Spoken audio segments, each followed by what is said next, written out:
aku mau belajar kayak misalnya kalau kapan sih waktunya untuk beli Bitcoin, untuk beli koin-koin kripto? Oke, jadi kapan waktunya untuk beli kripto? Jawabannya seperti ini. Kamu pertama, sebelum kamu, kripto kan adalah sebuah aset kelas. Hmm. Nah, di dunia ini ada banyak macam aset, Rio. Ada emas kan, kamu tahu. Kalau kamu punya jamu itu kan ada properti kan, tapi kan harusnya kamu sewa ya, kan lebih efisien pasti. Ada properti, ada saham. Nah, kamu kan juga punya saham tuh di jamu kamu. Cuman jamu kamu ini perusahaan yang tertutup. Nah, ada perusahaan-perusahaan yang besar, Rio. Rio pakai bank apa contohnya? Aku rekeningnya Iya, untuk BCA. transaksi. Nah, BCA itu saham itu bisa dibeli, Rio. Kamu bisa jadi pemilik kecil dari BCA gitu. Jadi kamu harus lihat dulu nih, kira-kira asetnya mana yang kamu mau pilih, atau mana yang kamu suka. Misalnya kamu tertarik dengan kripto, kamu harus bisa pelajari gitu. Bukan kapan belinya, tapi asetnya ini apa sebenarnya. Iya, sama aku juga mau belajar yang dasar-dasarnya gitu kok. Iya, betul. Oh iya, aku ada beberapa pertanyaan buat Ko Timothy. Oh, boleh, silakan. Aku mau nanya, Ko Timothy kan udah kaya, kenapa Ko Timothy tuh masih mau jualan kelas kok? Oke. Kenapa gue mau jualan kelas? Karena gini, pertama kali awal aku mulai, Rio, aku mulai itu umur 14-15 tahun kan, ya kan? Investasi dan segala macam. Aku berjanji waktu itu. Aku kondisi mungkin beda sama Rio. Aku bener-bener susah. Aku ibarat aku tuh harus jualan di jalanan. Jadi kalau aku bangkrut, aku kan jualan minyak rambut tuh. Waktu itu ada instansi datang segala macam. Kalau aku bangkrut, mama aku tuh nggak bisa makan. Jadi beda. Mental aku tuh beda. Yang aku alamin waktu itu beda. Aku harus jualan sedotan nih. Kalau nggak laku, adik aku nggak bisa sekolah. Cici aku nggak bisa kuliah. Karena semua keluarga aku bergantung sama aku. Di posisi di umur yang sangat kecil, 14-15 tahun. Nah, kenapa akhirnya aku buka platform edukasi? Karena yang aku pikir adalah, aku berjanji sama Tuhan waktu itu, Rio. Kalau aku bisa bebas secara finansial, aku mau bantu satu generasi semuanya untuk bebas finansial. Makanya aku bikin ternak uang, umur 19 tahun. Ternak uang itu bukanlah perusahaan yang menguntungkan. Aku rugi, aku balikin uang investor 36 miliar rupiah tuh, waktu itu. Itu umur 19-20 tahun. Aku harus balikin 36 miliar rupiah ke investor. Itu bukan perusahaan yang untung, gitu. Sampai sekarang masih jalan medianya, gitu. Jadi jawabannya kenapa aku pengen bikin kelas, karena aku pengen bisa semua masyarakat Indonesia itu bisa seperti aku, bisa bebas finansial, bisa belajar. Makanya aku bikin konten juga, makanya aku bikin podcast seperti ini, gitu. Oke kok. Jadi tujuan Ko Timothy untuk bantu orang-orang ya? Ya, sama seperti ada investor terkenal, Rio, namanya Ray Dalio. Ray Dalio itu punya hedge fund terbesar di dunia. Beliau juga bikin kelas, gitu. Bikin buku juga, ada buku-bukunya, aku banyak bukunya, sampai di bawah juga banyak. Kenapa beliau tulis buku, kenapa beliau bikin kelas? Karena pengen ngajarin semuanya. Oh, fondasinya sebelum mulai berinvestasi itu apa? Karena beliau pernah ngalamin jatuh waktu itu, 1971. Sampai harus ngutang sama orang tuanya, beliau berjanji akan bantuin semua orang. Itu yang aku janjiin, gitu. Oke, keren banget kok. Nah, kan aku kan Gen Alpha nih, temen-temen aku juga duitnya kebetulan uang jajannya banyak kok, termasuk buat aku ya. Jadi, tapi mereka malah investasinya ke Pokemon Card, main-main.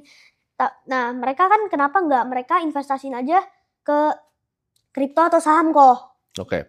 Nah, ini pertanyaan menarik ya. Pokemon Card itu kalau kamu tahu harganya, Ryu, itu lebih tinggi dibanding indeks S&P 500. Jadi ada beberapa kartu Pokemon tuh yang memang naik. Mahal banget. Mahal banget, betul. Jadi dunia ini kan uang dicetak. Jadi kenapa kita harus investasi? Ini kan pertanyaan itu. Karena uang tuh dicetak, Ryu. Misal kamu bikin jamu omset 100 juta per bulan. Berarti kan sekitar 1,2 miliar nih per tahun.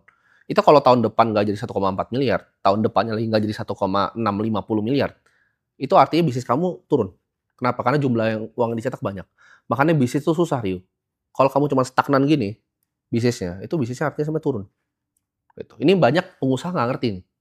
Karena rupiahnya dicetak terus. Dolar dicetak terus. Jadi jumlah yang kamu dapetin 100 juta sekarang, itu beda sama 100 juta tahun depan. Nah, itulah kenapa kita harus investasi. Investasi itu harus di mana? Di aset yang langka. Gitu. Contohnya kartu Pokemon itu salah satu yang langka juga. Tapi kalau ngerti ya. Tapi ini sangat nggak disaranin nih buat teman-teman. Kalau yang benar-benar ngerti, itu bisa jadi investasi. Sama seperti jam tangan. Sama seperti properti. Sama seperti beberapa mobil-mobil langka. Banyak yang kiranya itu aset yang depresiasi. Padahal itu sebenarnya adalah investasi. Jadi jawabannya, kenapa mereka mulai Pokemon? Banyak teman-teman aku Ryu, investor, itu biasa mulai dari kolektor. Jadi mereka kecilnya suka koleksi mainan. Investor yang terhebat di Indonesia yang aku tahu, itu kalau kamu datang ke rumahnya, itu pasti ada koleksi-koleksi. Contoh kayak aku suka koleksi lukisan. Kalau yang nggak ngerti, oh ini harganya, kenapa beli lukisan mahal itu? Tapi harganya itu sebenarnya bisa naik sih. Iya. Gitu. Jadi kamu harus beli aset yang langka dan diinginkan oleh banyak orang. Iya.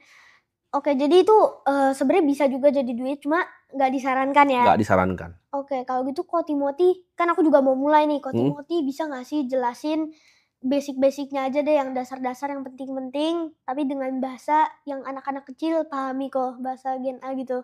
Oke. Yang anak-anak Gen A paham. Investasi itu sederhana gitu. Investasi gimana caranya kamu bikin uang itu kerja buat kamu. Jadi uang itu, kalau aku nih waktu kecil, aku anggap uang itu kayak prajurit, Rio. Uangnya itu harus perang lagi untuk aku buat cari uang baru lagi. Jadi kalau misalnya itu ada kemungkinan uangnya bisa mati atau nggak bisa nyari, kan prajurit nih. Kalau aku jualan pomade gitu waktu itu. Kalau uangnya aku dari keuntungannya semuanya aku balikin ke pomade buat gedein inventory, balikin lagi, gedein lagi. Ketika siklusnya hancur, aku jadi nol, Rio. Aku kerja buat nggak dapat apa-apa. Karena uang tuh prajurit buat aku. Jadi ketika aku dapat keuntungan, aku beliin saham. Aku dapat keuntungan, aku beliin kripto. Karena uangnya ini harus kerja lagi, ngerti nggak? Uangnya tuh harus kerja terus, menurut aku. Jadi konsep sederhana untuk teman-teman yang masih kecil, Gen Alpha nih, kamu harus pikir bahwa uang itu adalah sebuah prajurit. Gitu. Dan gimana caranya setiap kali kamu dapat 10 nih, misalnya, satu tuh selalu kamu bayar ke diri kamu sendiri dulu. Sebelum kamu bayar karyawan, sebelum kamu bayar siapapun, bayar diri sendiri dulu. Itu adalah konsepnya. Gitu. Oke kok. Ko Timothy kan sekarang udah bisa dibilang kaya raya banget kan ya? Enggak lah, masih banyak lah yang lebih kaya. Udah kaya, tapi Ko Timothy kaya tuh dari trading atau investasi kok? Gini, aku adalah orang yang, itu kan banyak yang perdebatin kata-katanya antara trading, antara investasi. Trading tuh apa? Jual beli kan. Kamu kan trading jamu, ya kan? Kamu harus beli, ada HPP-nya, kamu harus jual ke orang. Itu juga format trading. Sama, aku juga pomade itu trading. Sedotan tuh trading. Gitu. Aku beli dari Cina lebih murah, aku jual sini mahal. Gitu. Karena kenapa? Karena waktu itu ada selisih harga 2000